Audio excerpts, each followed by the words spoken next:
elevator because my dad has to sign a contract because he sold some of his wheat. I've had a lot of questions about how farmers get paid and how the grain kind of turns into dollars and who the grain then goes to. So we're gonna take a little tour of the elevator when we get up there, and you'll learn all about that. My dad's kind of like the ultimate wholesaler of wheat because he farms it and grows it, and then it gets sold to the elevator, and you'll learn a lot more. We're going to talk to lots of very informative people about this topic as well, and later on in the video you'll get to even see a train. After all the farmers sell the wheat to the elevator, it then has to go somewhere, and it goes by train. To the coast normally to be loaded onto boats to whoever buys it. Oh yeah, to be loaded onto boats. So just like my dad said, it's going to be a very exciting video.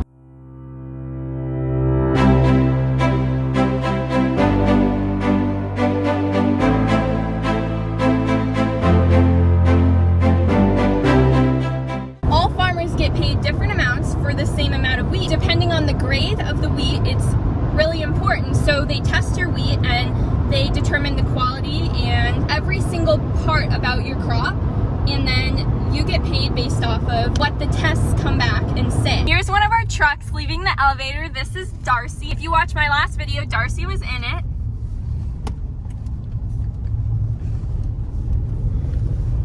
That's so cool. Right as we're coming into the elevator that we saw Darcy, Dad.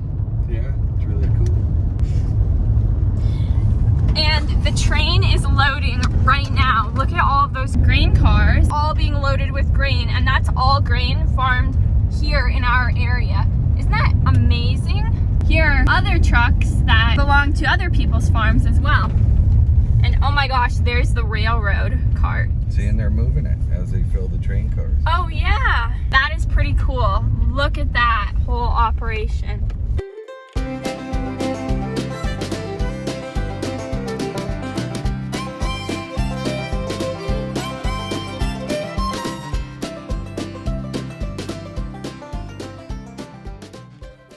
So my dad's come in to sign a contract at the elevator. And this is for January, like Monte. Yes, it's 10,000 bushels, 565 for January delivery. United Grain with Monte, Falk, and he's the manager of producer programs. He has lots of great information about the grain industry, so thank you so much. Well, you had a question of how we come up with the price there. Yes. The futures is where we get the price, which can move around quite a bit during the day. We have a basis, which would be what the end user is willing to pay minus the freight and our margin, and I'll give him a cash price. And then he hauls in the grain, and the grain is sampled, sent off to a lab to see what the protein is and if there's any defects. So, And that determines what your price will be to the farmer. yes, I'll give him his end price right there. That's very interesting, thank you. Today we are here at United Grain, and I'm here with Tyler, and he will be taking me on a tour and explaining the whole operation. So I guess the operation kind of starts with the farmer. Yes. They, call us up, they do their marketing. After they have that, they pick the delivery period, they start bringing in to the elevator here. Everything has to cross the scale. When it's on the scale, that's when we weigh, probe, and just do a very preliminary inspection of the grain, moisture, protein test weight. And that's more or less for our information and for instant information for the farmer. Beyond protein, It's very important for anything, really. Yes. And for baking too, protein is very important in wheat. Yep, exactly. We don't have a full laboratory setup here. All that is sent off to the lab of the producer's choice. They can pick with a state of Montana grain lab or a private lab called NQI. So there's no possible bias by the elevator. Those are the grades that the farmer would get paid off of. Oh, okay. And that's where they test, falling numbers, DHV. And then you were asking about how the grain gets shipped, comes out of your truck, and we put it in the elevator, put it on a rail car. It gets shipped over to our export facility and then on to ocean freight and taken to a country where whoever had bought it. And a small amount of the grain in this elevator goes to the US, so most of it goes overseas. Yes, I'm going to say we've probably shipped about 5% of our grain domestically. All the rest is for export. How many bushels does your facility hold? 1 million bushels. That's a lot. It is about 2.5 trains worth of grain. A train right now, they're somewhere around that 425,000 bushels. Oh wow. And how long does it take you to load your trains? About 7 to 8 hours. That is so fast. And then it can make it out to the coast in a few days, and they offload it out there pretty fast too. So if everything clicks just right, your dad can sell this grain, haul it in a week, and have it out there another week and on a vessel headed for its destination. That is amazing. So the wheat or the grain will come here. So my dad or farmers grow it on their farm, and then once it's harvested, and it usually goes into their bins and their storage until they would like to sell it, and then they'll have it trucked here. You'll put it into your storage until you have a train come in to take it to its next destination. Yes. How much does a rail car hold, Monte? It's 224,000, so about 3,733 bushels. Wow.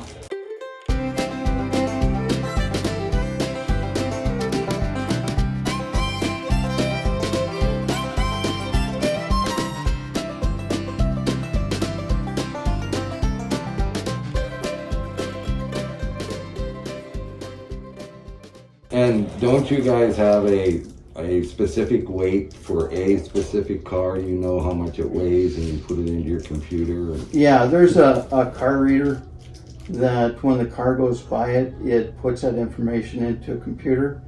So when we're loading it out, it has it right there. So the car finishes up, then we just hit start to get the next one going. And it's the grain just continually flows so that you can keep on loading straight on through. BNSF brings the cars in, we put a driver on it, we load it, their crew gets off. We try to get the 10-hour load time. We get extended for doing it. So if we want that, we have to give them a notification 4 hours, at least 4 hours before the release there, so that they could get a crew here. So it's definitely a way to make it a lot more efficient on moving your grain. Are you guys required to load these in 10 hours? 24 hours, or you get penalized for that. Oh, okay. Oh, and that would be the sample that comes in from the truck? Yep, exactly. That sample that comes in from the truck. We take one probe from each hopper. This truck right here is going to have 2 different hoppers. He's going to put them into the bucket. He'll give it a mix up to make sure that they're equally combined.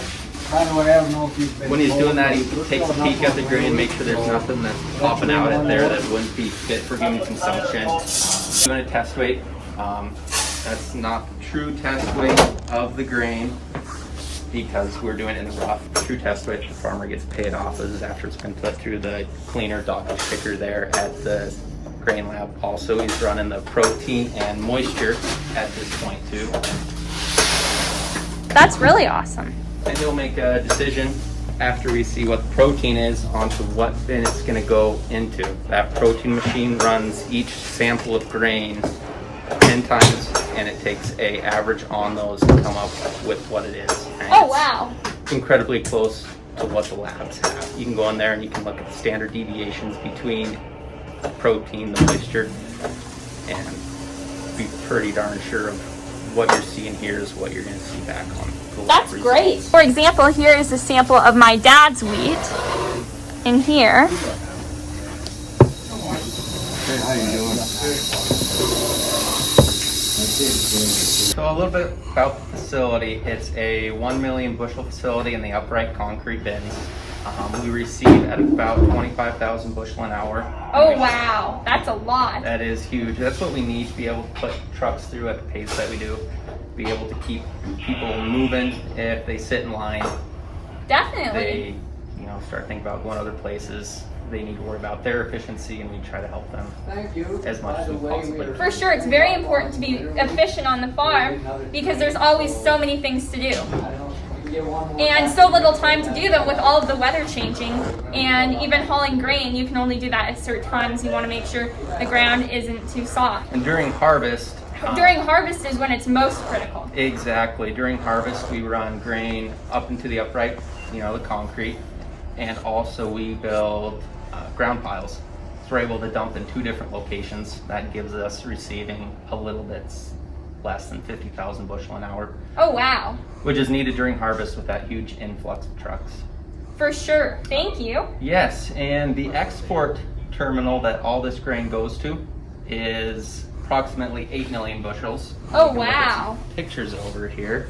Those pictures are fantastic. The bins onto the right of that picture are actually the same exact size as the bins here. There's just way more of them. Your bins are huge. 165 feet, thereabouts tall. United Grain has the largest capacity elevator on the West Coast at about 8 million bushel. Wow. That's just incredible. And we haul a lot of grain here as well, so we love hauling our grain. I think they do a very good job, Kate. Yes, they do a fantastic job. Thank you, we appreciate that. We really try to strive ourselves on giving the best service from origination when we're out there hitting the phones, informing everybody of what the markets are doing, trying to give advice, It's to great. when they're actually bringing the grain, a thank you after each load. It's so important. It is. Also, all the way through the settlement process, so everybody gets their money for the product they delivered in a timely manner.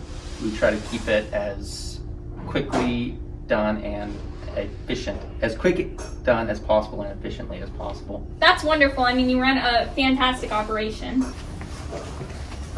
Everything that's brought to the elevator is brought in. Everything that's brought to the elevator is brought in through one pit, and that's out here. That's at that about 25,000 bushel an hour.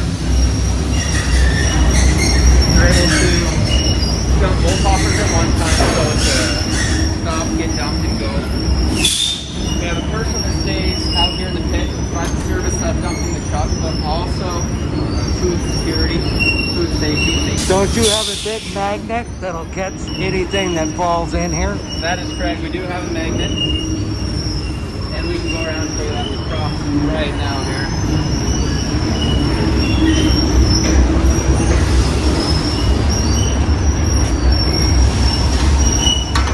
What are the top countries you sell grain? Japan, Taiwan, Korea, over in the Pacific. That's very Yeah. interesting. And usually they'll go on boats to those countries, and then they'll be trucked to kind of different places to be milled. Yes, I believe so, yeah. How much do the boats hold? How much can you guys put on them? Some of the boats are around 500,000 bushels. Some are clear up in that, or 6-7 million bushels, depending on what size the boat is. 6 million bushel? Yeah, That'd be like 6 of these elevators in one boat. yeah. Oh, and the way you also determine your price to the farmer is through when you do the test of the grain and sample it to see the different grade of the grain.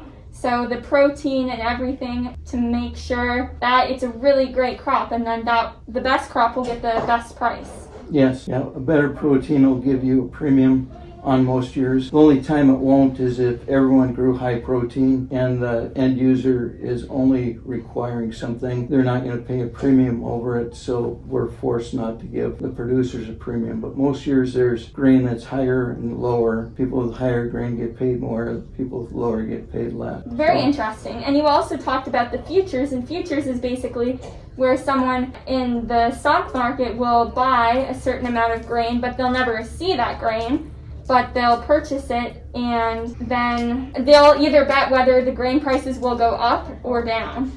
Yeah, there's people who speculate on the grain that try to make money out of it. A lot of people will use it to hedge. So, example, the grain that we bought from your dad, we hedge that. We buy the wheat, we sell the futures. When we make the sale, we buy back those futures. So if we gain on the sale, we'll lose on our hedge account. And if we gain on our hedge account, we'll lose on the sale.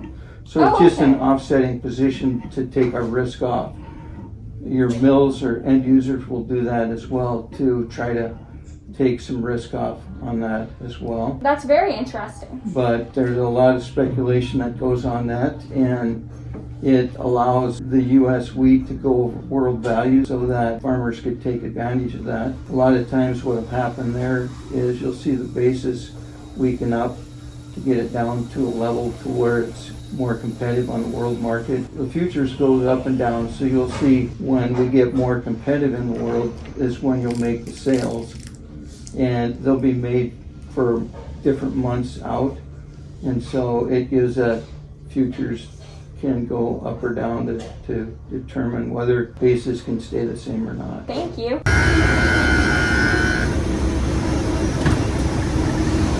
Wow, this is just incredible.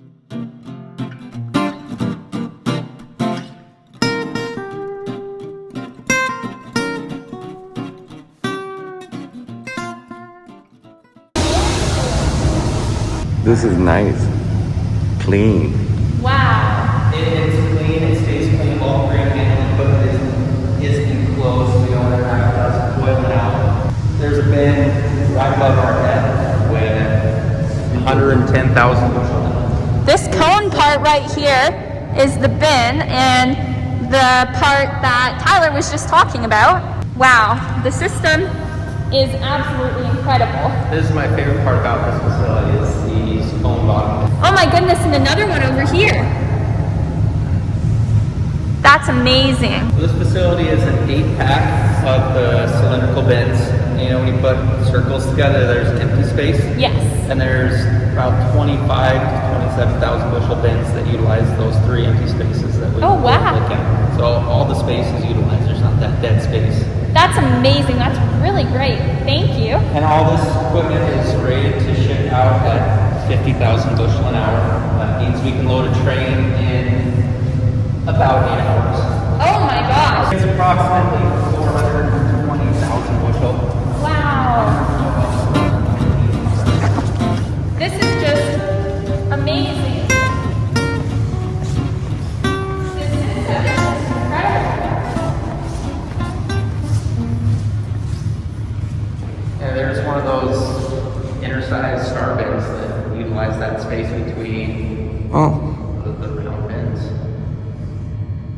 So there's not a huge amount of segregation here. These places were never really built for huge segregation since we don't directly. We weren't intended to cater to the domestic market where we're trying to make blends. This place was built to be able to feed the export terminal. Oh, Where okay. that- Wow, I mean, this is amazing. Where I did, still can't even believe the whole underground, or not underground, but the whole system. Yeah, It's perfect. it really is. The dust that we're seeing right now is after a train, and It's so minimal. yeah, there's nothing. Yeah, it's super clean. Wow, this is awesome. Oh my gosh, I can't even believe how big these are. So it's an 8-pack of bins with 3 inner-sized bins. The odd number bins, 1, 3, 5, and 7, feed directly onto the high roller. The even number bins and the inner-sized bins feed onto a chain drag, which goes onto the high roller, Oh, okay. which goes into the shipping leg up to the Wow. road wire into the rail car. That's awesome. How many cars are in a normal train for you guys? There's between 112, 115 cars in a normal train. We also look in all the cars before we load and make sure that there's nothing in there that shouldn't be in there. That's really important, definitely. Again, for that food safety. For sure, because this is one day going to end up on someone's table. Exactly. And that's a hard thing for, some people to realize that what we're handling is actually food. Definitely. People just see it as a bulk product when it's in this form, but it's food and it's treated For sure. justifiably as food that you would want to eat. Exactly, and so the farmer grows it, and just like we grow our wheat, and then we bring it here and sell it to the elevator, and where you store it until you sell it. And how many bushels are in the pile that's covered out here? That covered pile 8,000 bushel. Wow. And the pile that's north of the elevator? The supplemental pile, as we're calling it, is 633,000 bushel. Oh wow. So those are huge piles. One time, not this last harvest, but the year before, we had to put our barley in a pile on the ground as well. Definitely some risk with piling grain, but you know, you take the risk, you do get the reward. Also a big reason why we ended up with, I guess there's only one pile left out there we're calling surplus. We had 2 other piles out there. Surplus is during harvest, last thing that we want to do is shut trucks down, shut farmers down. For sure. When they're at their absolute busiest time, they need to be able to keep rolling. And that's something that we've been happy and proud to do, is we've never actually plugged out during harvest. And that's why we love to come here. Thank you. Yes. Do our best to keep people moving. For sure, thank you. Another part that really affects the prices of the grain that the farmers go to sell is how much, say, wheat is grown around the world and which countries are producing the most. Correct.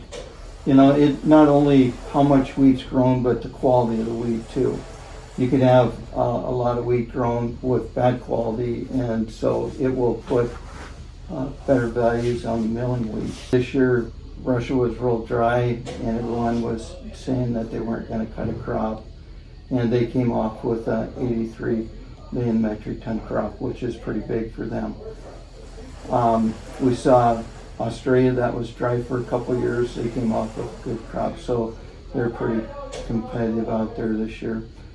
So, and one of the biggest things that really dictates price is our currency. So if our dollar is strong, it really makes our wheat not competitive. If we go to a weaker dollar, then we get a lot more competitive.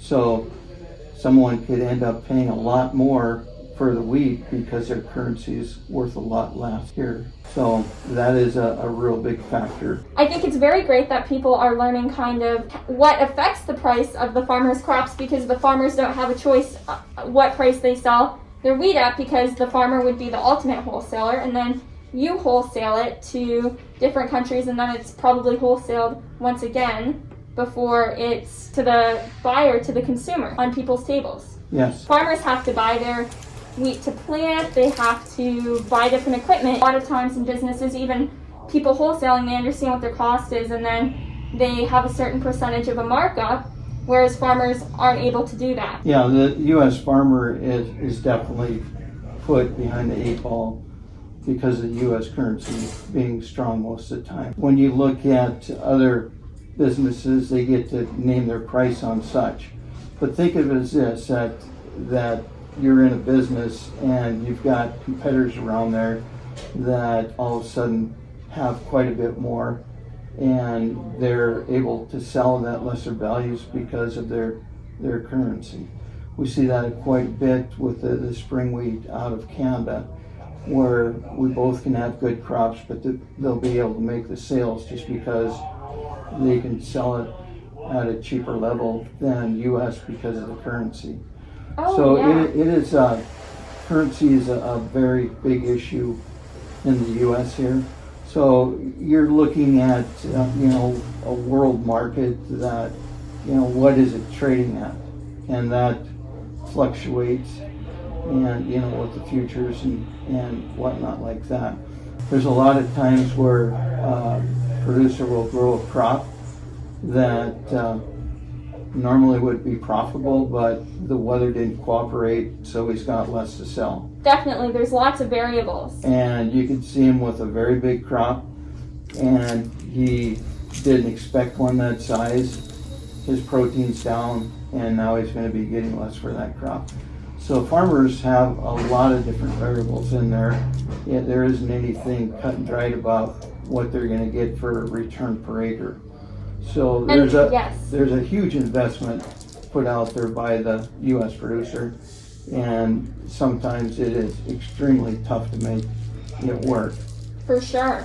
But And with land values going up and everything goes up, and right now wheat, a lot of times the crops can go down and every other price is going up, and the farmer still is selling their wheat at the same price. they can be selling it at some pretty cheap value. That's what makes farming so interesting and also hard for farmers to continue making it and for these small farms to still survive, and how different it is from other businesses where you have your costs and then your markup, whereas farming, you have your costs and so many variables with the weather, and then you just hope that you can come out in the positive at the end of the year. Yes, when you look at producers, the farms are getting bigger and bigger and bigger because a small farm cannot afford to buy the machinery to do it. So Machinery costs are going so high.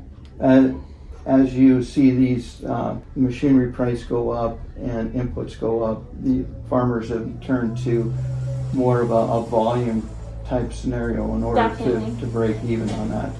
If you look at the grain trade, the same thing has happened. There used to be crib or wood houses that would sit on a lot of corners at your towns there. Yeah. And they're not around anymore because they were not allowed the bushels and the margin to make it go because a farmer couldn't afford to sell to them. So you look at, with everything, it's gotten consolidated and you're looking at more bushels put through at a lesser margin to make things work. No different than on the farm. And I think it's also very important, if you can, to support local and your local farmers, your local businesses, because that keeps these farming families still in business, and every little bit helps. So it's very important to do that. Yeah, as a consumer, it the way I look at it, a lot of people feel that farmers get subsidies and they shouldn't get it. But as a consumer, I think it's a very good thing to keep our farmers healthy. Yes, most definitely. If you look at U.S., we spend the least amount of any country around on our food.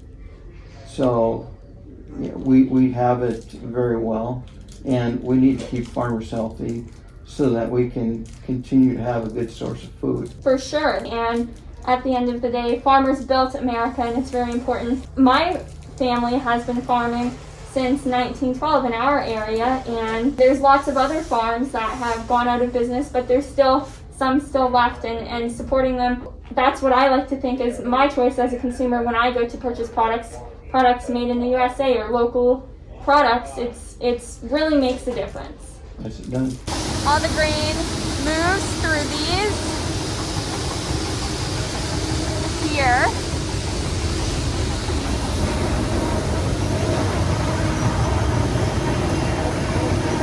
Here we have trucks lining up to dump their wheat in the pit. That's just indicating that there's a route change occurring. Oh, okay. So going from one bin to another. So right now we're heading up. A really awesome elevator. Right now we're going up the elevator. This beats climbing the ladder, though, I gotta tell you. Or Doing the old school rope man lift. yeah. The elevator kind of warped at home. It's really hard to get up that thing. Right now we're at the top of the bins. This is just incredible, and the view is spectacular. Oh my gosh, this is amazing.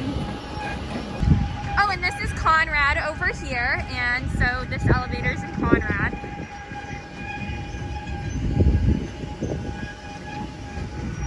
This is the big wheat pile we saw, 633,000 bushels.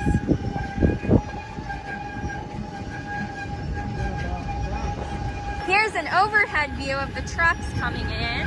Isn't that incredible? We're on top of the grain bins, and there's the covered pile of wheat. View is amazing.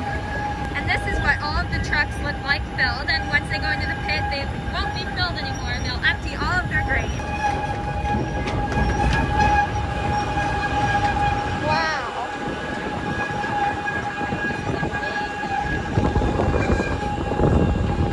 And here's a truck on the road. There's the scale and the prober. Yes, there's the scale. And that truck just got done being weighed, and then the probe to test the grain. This is the coolest thing ever. Thank you so much.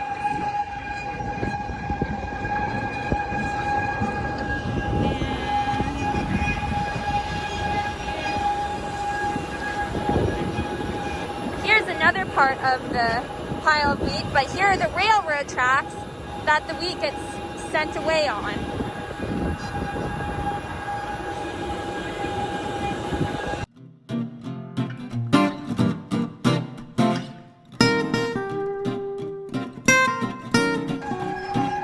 Oh, and here's the railroad tracks again. And then the geese over there. Them are the Sweetgrass Hills, just south of the Canadian border. Here are the walls of the bin. And there's the other side of the pile. This is a level indicator, and The width extends down 8 feet into the bin. Once that gets disturbed, when the grain gets to that level, it sends off an indication that we see on the automation program down there in the scale room, so we know it's wow, that's amazing. Here you can see all the way down and all the way down to the truck. It's so cool. What is the most common type of crop you buy at the elevator? At this elevator, it's winter wheat. So, And that's the majority of what we grow on our farm also. yes, winter wheat, spring wheat, and some durum we put through here. Oh, okay. So Monte, when I sell you wheat, like I call you up and I ask you to buy wheat, do you have it sold before we agree, or do you find a buyer right after? Oh, that's very interesting. You know, a lot of times, Mark, we're going to be selling stuff before you even have the crop cut. If we need to have a sale put on in order to get a train in and ship it out. So if we did something where we were buying the grain and then finding a place for it at certain times of the year, we'd be just sitting full for a long time. So a lot of times our sales are made prior to you even harvesting a crop. And you have kind of an idea of how much grain's produced in the area and how much grain you're looking at taking per year, so you can make those great decisions.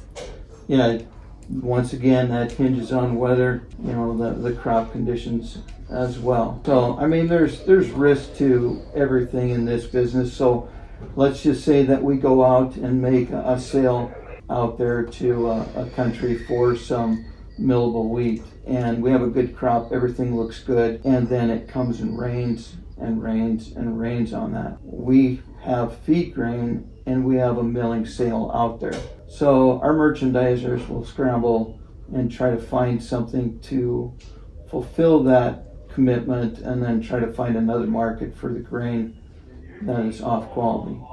So there's a lot of different factors on, you know, buying enough freight for what you think you're going to handle, making a sale out there for what you feel you're going to have, because if you have an elevator that stays plugged, it's pretty tough to handle the volume that is needed to make these things work. Thank you.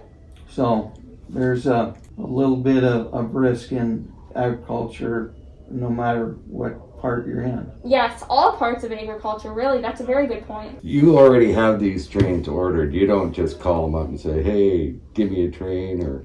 Yeah, Burlington Northern puts out freight packages, which we'll buy or not buy, and then the freight will trade on a secondary market. So there's times that the market will be trading a premium. Not too long ago, it was 30 cents a bushel premium that it would cost us to go out and get that, plus the freight cost. And here just last week, it went down and traded into negative. So they'll pay you some money to take that car. So it's almost like another commodity that you're actually trading in order to make your business work. It's a big chain. The elevator can't take wheat if the trains don't come to unload the wheat. Yes, every part of the process is so important to keep it all moving and going. Yes. So if the train doesn't show up and the ocean vessel arrives, that's not a good deal. If you load the train and something happens to where the vessel doesn't arrive, then you got a train sitting out there that possibly won't be able to have a place to get dumped in. So everything has to flow pretty Yes. good to make it work. And it is totally amazing how well it works. It is definitely amazing. And every job in this industry is so important to keep that flowing. And I also even talked about in my harvest videos how important it is every single job on the farm, because without one, everything would be stopped and it wouldn't be able to keep going. So that is just on a much bigger scale. Thank you so much. That's been so interesting. So thank you so much for all of the information. No problem. We truly appreciate it. Yes, we really do. Thank you, Monte. You bet. It's We been so appreciate your interesting. business. You're welcome. On the loadout, when the rail cars are right here, everything that we reclaim from the elevator goes up the shipping leg, comes into this, which is the bulkware. It's got 3 compartments in it. 3. We have, well, here's the railway, and then we have the big pile of wheat. Thank you. What kind, is this spring wheat or what is it? Spring wheat. This is one of the surplus piles that we built that's getting picked up here. You'll have to check out the website, which will be in the description, and make sure to follow Kate's Egg on Instagram, KATES_AG, and like and subscribe this video. Okay, bye! That's awesome, thank you. Thank you again. Now Dad and I just went to United Grain, so now we're leaving, and behind us is the train that is getting loaded with all of the grain. So that's really cool. Going to the coast. Yep, it's to get going to put the on a coast. Yes, to get put on a boat. And then there's the grain storage right there. And That's where they're loading, I think. yeah, right here you can see, let's see, right there is where the grain comes out and where they load the train at. There's so many processes. We grow the wheat and the grains on our farm, and then we take them with the truck and sell our grain to the elevator, and then the elevator sells their grain, and it goes on trains to then go on boats, to then go on trucks again, and way down the line it then gets to the end consumer. I hope you learned a little bit more about the agriculture industry, how your food gets to your table, and how it starts all with the farmer. Thank you so much for watching. Make sure to like and subscribe, and follow Kate's Egg on social media. On Instagram, it's KATES_AG, and on Facebook and Twitter and Pinterest. Thank you so much for watching. Okay, bye.